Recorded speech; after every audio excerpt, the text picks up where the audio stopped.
जय श्री कृष्णा दोस्तों। आज की कहानी का शीर्षक है बूढ़ा लोहार। एक बूढ़ा लोहार अपने काम के लिए काफ़ी जाना जाता था। उसके बनाए लकड़ी के घर दूर दूर तक प्रसिद्ध थे।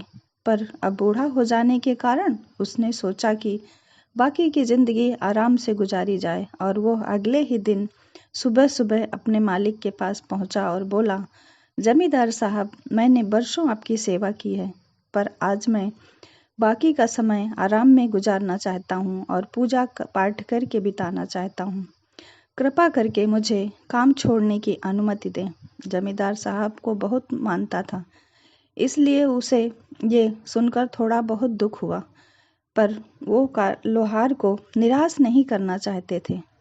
जमींदार साहब, उन्होंने कहा, आप यहाँ के सबसे अनुभवी व्यक्ति हैं। आपकी कमी यहाँ हमेशा खलेगी। आपकी कमी कोई पूरी नहीं कर पाएगा, लेकिन मैं आपसे निवेदन करता हूँ कि जाने से पहले एक आखिरी काम करते जाइए। जी हुजूर। लोहार ने पूछा, जी हुजूर, क्या काम करना होगा? लोहार ने पूछा, क्या काम करना होगा हुजूर? मैं जानता हूँ कि आप जाते जाते हमारे लिए एक और लकड़ी का मैं चाहता हूँ कि जाते जाते आप हमारे लिए एक और लकड़ी का घर तैयार कर दीजिए। लोहार ने ये सुनकर खुश हुआ कि चलो आखिरी काम है, पर कर देता हूँ। जमींदार साहब घर बनाने के लिए ज़रूरी पैसे देते हुए बोले। लोहार इस काम के लिए तैयार भी हो गया। उसने अगले ही दिन घर बनाना शुरू कर दिया, पर यह जानकर कि उसका ये आखिरी काम है और उसके बाद उसे और कुछ नहीं करना होगा, तो थोड़ा ढीला पड़ गया। पहले जहाँ वह बड़ी सावधानी से लकड़ियाँ चुनता और काटता था, अब वह काम चलाऊ तरीके से करके जल्दी जल्दी ख़त्म करने लगा। पहले जैसा काम नहीं कर रहा था, क्योंकि उसका मन नहीं लग रहा था उसमें। वो रफली काम करके कुछ एक हफ्ते में घर को तैयार कर दिया और जमींदार के पास पहुंचा। जमींदार साहब, मैं घर को तैयार कर दिया, अब तो मैं काम छोड़कर जा सकता हूँ? लोहार ने बोला, हाँ, आप बिल्कुल जा सकते हैं, लेकिन आपको अपने पुराने छोटे जमींदार ने बोला, अब आपको अपने पुराने छोटे घर में रहने की ज़रूरत नहीं है, क्योंकि इस बार जो घर आपने बनाया है वो आपकी बरसों की मेहनत का इनाम है। जाइए, अपने परिवार के साथ इसमें खुशहाली से रहिए।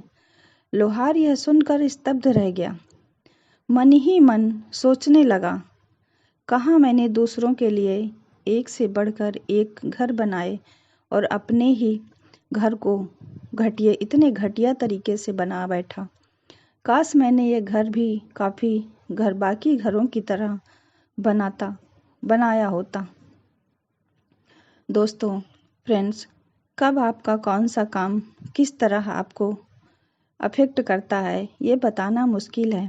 ये भी समझने की ज़रूरत है कि हमारा काम हमारी पहचान भी है और हमारी पहचान बनी रह सकती है और बिगड़ भी सकती है। इसलिए हमारी कोशिश होनी चाहिए कि हर काम अपनी बेस्ट ऑफ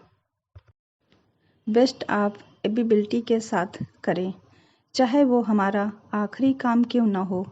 हमें इस कहानी से यही सीख मिलती है। और आपको ये कहानी कैसी लगी, आप हमें कमेंट करके बताइएगा।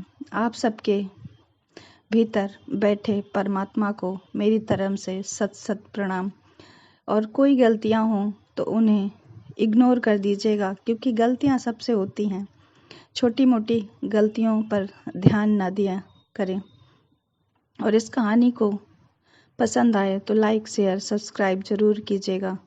आप लोग मुझे समय देते हैं इस कहानी को सुनने के लिए, मोटिवेट करते हैं। आप सबका शुक्रिया।